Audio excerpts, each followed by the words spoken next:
Oke, bismillah. Assalamualaikum warahmatullahi wabarakatuh. Adik-adik, kita ketemu lagi. Kali ini adalah pembahasan IPA ya, kelas 7, kurikulum merdeka tentang ekologi dan keanekaragaman hayati di Indonesia.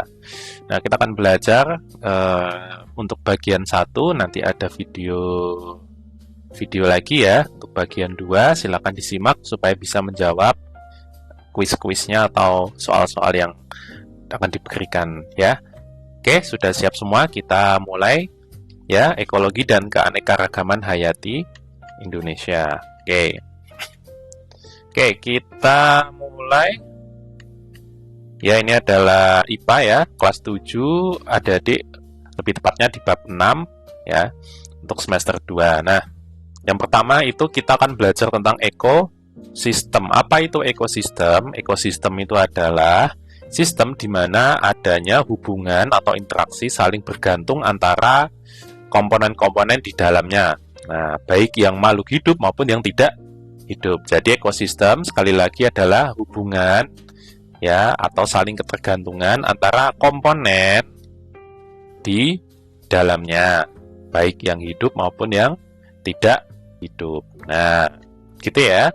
Nah, ekologi, apa itu ekologi? Ekologi itu adalah, jadi kalau yang berakhiran dengan logi itu pasti ilmu kayak biologi, psikologi, filologi. Nah, itu dia berarti ada hubungannya dengan ilmu. Eko artinya adalah ekosistem ya. Jadi ilmu yang mengkaji hubungan saling ketergantungan antara makhluk hidup dan tak hidup di dalam suatu ekosistem. Jadi ekosistem itu tadi adalah hubungan, kalau ekologi yang mempelajari hubungan. Nah, seperti itu. Oke. Kita lanjut lagi. Komponen yang dalam ekosistem itu ada. Tadi kan kita sudah menjelaskan kalau ekosistem itu berupa yang makhluk hidup maupun yang tidak hidup. Nah, yang makhluk hidup itu disebut biotik, sementara yang tidak hidup itu disebut abiotik. Nah, contohnya biotik ya, misalkan hewan, ada manusia, kemudian ada tumbuhan, kemudian ada bakteri, kemudian juga ada jamur ya. Kemudian, nah itu pokoknya yang makhluk hidup, semua makhluk hidup disebut biotik. Sementara yang abiotik, ya selain makhluk hidup, berarti ada matahari, ada awan, ada air, ada batu, ada tanah. Nah, itu adalah komponen yang tidak hidup atau abiotik. Kemudian, nah, ekosistem itu kita bisa susun dari yang paling kecil sampai yang paling besar. Yang paling kecil itu disebut individu. Nah, kemudian individu ya, kemudian di atasnya lagi ada populasi, kemudian populasi membentuk komunitas, terus di atasnya ada ekosistem. Nah, individu, apa itu individu? Individu itu makhluk hidup tunggal. Contohnya, saya sendiri disebut individu. Kemudian misalkan ada angsa, satu angsa disebut individu, satu harimau disebut individu, satu tanaman disebut individu. Jadi individu itu adalah satu makhluk hidupnya itu disebut individu. Misalkan seekor kambing, seekor harimau. Kemudian ya, populasi itu individu-individu tadi itu berkumpul menempati suatu wilayah. Misalkan kalau manusia berarti manusia berkumpul di satu desa, berarti populasi desa. Harimau berkumpul di satu padang rumput. Nah, itu disebut populasi. Jadi populasi itu ya kumpulan individu dengan jenis yang sama. Nah, kumpulan harimau, kumpulan angsa, kumpulan tanaman mawar. Nah, itu disebut populasi ya, harimau di hutan misalkan. Nah, kemudian naik lagi ya, populasi tadi naik lagi ya menjadi komunitas. Nah, komunitas bedanya apa? Kalau komunitas itu hewannya atau makhluk hidupnya beragam. Ya, contohnya misalkan ya ada di sebuah sungai ya, komunitas sungai ada siapa aja? Ada bebek, ada kata, ada tanaman, ada pohon, ya macam-macam ya, ada ikan. Nah, itu hewannya beda-beda, makhluknya beda-beda membentuk komunitas. Oke, kemudian ekosistem.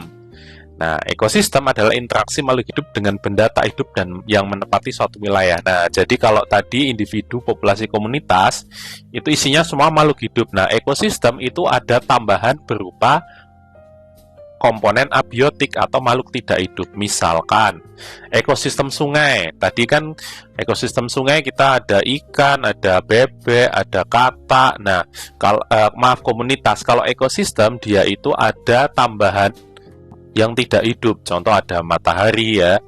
Ekosistem sungai di situ ada air, ada tanah, kemudian ada udara. Nah, itu ekosistem. Berarti kumpulan yang hidup maupun yang tidak hidup itu menjadi ekosistem. Nah, ada lagi nih kita kalau mau perbesar lagi ya. Ada lagi yaitu setelah ekosistem ada yang namanya bioma. Bioma itu apa? Ekosistem yang sangat luas. Nah, dan biasanya dia punya tumbuh-tumbuhannya tuh khas. Misalkan bioma gurun. Ya. Nah, kemudian ada bioma bioma savana, bioma misalkan bioma padang pasir. Nah, jadi itu tempatnya luas ya, ekosistem yang sangat luas. Kemudian tumbuhannya khas. Misalkan kalau bioma gurun pasir berarti dia banyak tumbuhan kaktusnya. Nah, gitu ya. Oke, kemudian biosfer itu satu lebih luas lagi. Biosfer berarti satu bumi ya, satu bumi. Jadi satu bumi itu disebut biosfer. Nah, jadi yang paling luas, yang paling besar itu biosfer ya. Nah, oke. Nah, itu tadi satuan penyusun ekosistem. Jadi kita mulai dari awal siapa aja tadi kalau masih ingat ada individu, kemudian individu menjadi populasi, populasi menjadi komunitas, komunitas menjadi ekosistem, kemudian bioma, bioma satu bumi disebut biosfer. Nah, oke ya. Lanjut. Nah, ada juga istilah yang namanya habitat dan mikrohabitat. Kita sering dengar ya, habitat gurun, habitat hutan. Nah, apa itu habitat? Habitat itu simpelnya adalah tempat tinggal suatu makhluk hidup atau organisme. Nah, tempat tinggal. Kalau mikro itu tempat tinggal juga, cuman dia lebih kecil, lebih sempit. Misalkan hanya satu daun itu. Nah, dalam satu daun itu ada hewan apa saja, itu disama mikro. Kalau habitat itu misalkan habitat dalam satu hutan. Nah, lebih luas ya. Kalau mikro berarti lebih sempit lagi. Oke.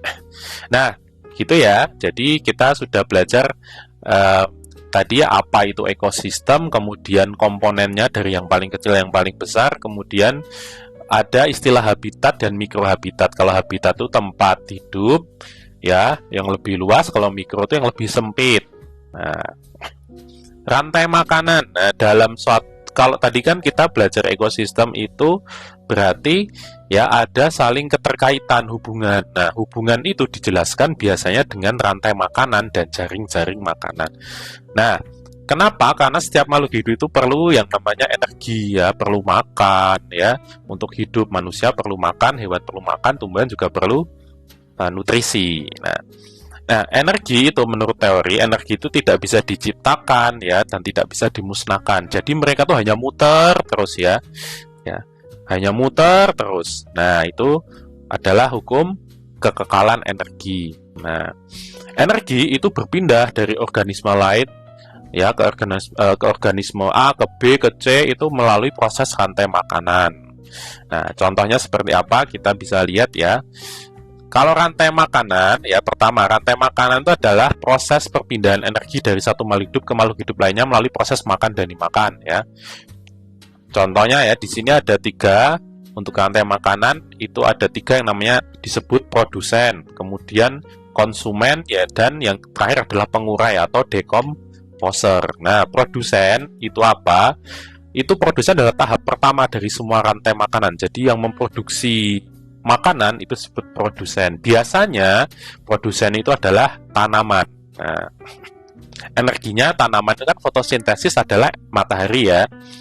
Nah, disebut juga autotrof kenapa? Tadi karena bisa membuat makanan sendiri lewat fotosintesis. Nah, contohnya adalah tumbuh-tumbuhan, alga, plankton, atau cyanobacteria. Nah, berarti rata-rata produsen itu adalah tumbuhan. Hampir semua produsen adalah bangsa tumbuhan.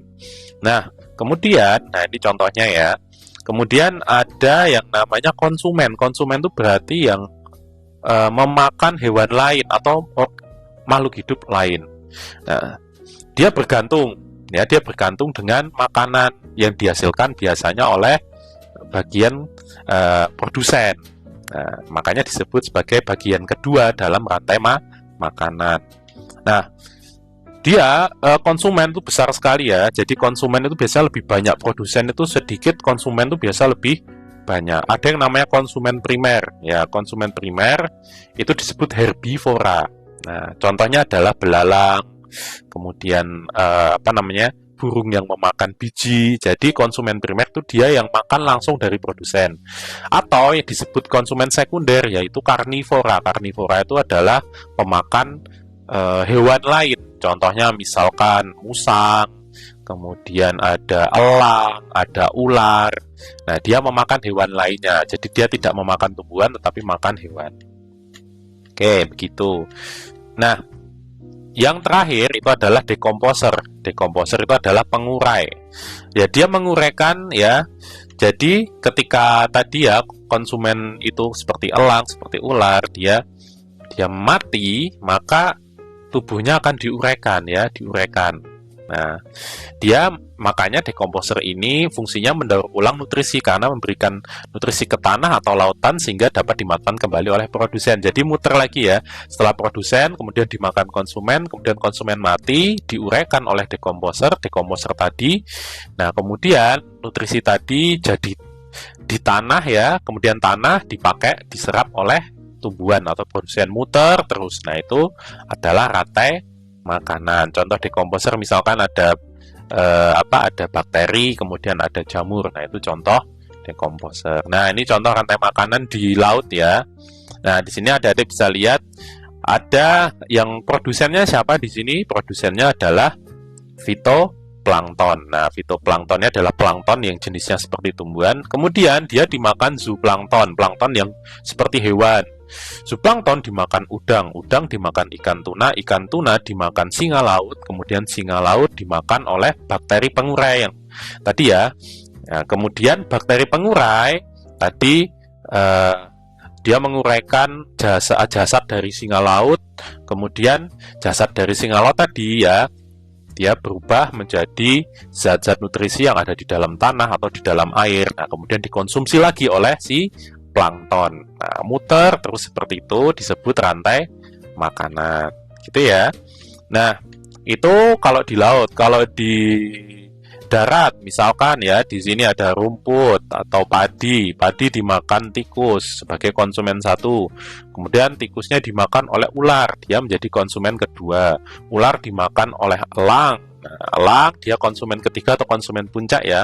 Kemudian elang dia mati ya, si elang mati, kemudian diuraikan oleh decomposer tadi. Terus kemudian hasil penguraiannya dia membaur dengan tanah, kemudian diserap nutrisinya oleh si produsen dan muter terus. Kemudian yang ketiga ada contohnya misalkan dia kalau rantai makanan Nah, di sini di danau atau sungai. Ya, pertama, ya kalau di air itu ada fitoplankton, kemudian fitoplankton dimakan ikan-ikan kecil dimakan oleh burung bangau dimakan buaya diuraikan, mati, diuraikan bakteri dimakan, tadi nutrisi yang sudah diuraikan dimakan lagi oleh fitoplankton dan seterusnya. Nah, tadi kita sudah membahas rantai makanan. Apa bedanya dengan jaring-jaring makanan? Kalau jaring-jaring makanan itu adalah gabungan dari rantai makanan yang tumpang tindih. Nah, jadi dia bisa contoh misalkan misalkan contoh tanaman padi, dia bisa dimakan oleh tikus, bisa dimakan oleh burung, bisa dimakan oleh belalang. Jadi dia gabungan dari banyak rantai makanan. Nah, kita akan bahas contohnya seperti ini ya. Misalkan ya, di sini ada bunga sepatu dimakan ulat, ulat dimakan burung pipit. Nah, ternyata ulat tuh nggak cuma makan bunga sepatu, dia juga makan sawi. Sawi ternyata nggak cuma dimakan ulat, dia dimakan tikus, dimakan belalang, dimakan ulat juga. Nah, jadi belalang kemudian dimakan lagi oleh burung pipit. Ternyata nggak cuma burung pipit, belalang dimakan oleh katak. Katak dimakan oleh elang. Nah, ternyata elang nggak cuma makan katak, elang juga makan burung pipit. Nah, ternyata dia nggak cuma makan elang nggak cuma makan katak dan burung pipit, dia juga makan tikus. Nah, jadi dia membentuk jaring-jaring ya, rantai makanan yang membentuk jaring-jaring. Nah, disebut jaring-jaring makanan. Gitu ya. Nah, dalam jaring-jaring makanan itu sumber makannya lebih dari satu ya. Tadi misalkan ya ada bunga sepatu, ada sawi ya lebih dari satu. Kemudian belalang, kemudian belalang itu dimakan katak, juga dimakan burung pipit. Jadi elang nggak cuma makan burung pipit, dia juga makan katak dan tikus. Jadi lebih dari satu sumber makanan, itu disebut jaring-jaring makanan. Oke, untuk bagian 1 kita selesai. Silakan adik-adik menjawab kuis yang akan diberikan. Silakan, selamat berlatih. Saya akhiri. Assalamualaikum warahmatullahi wabarakatuh.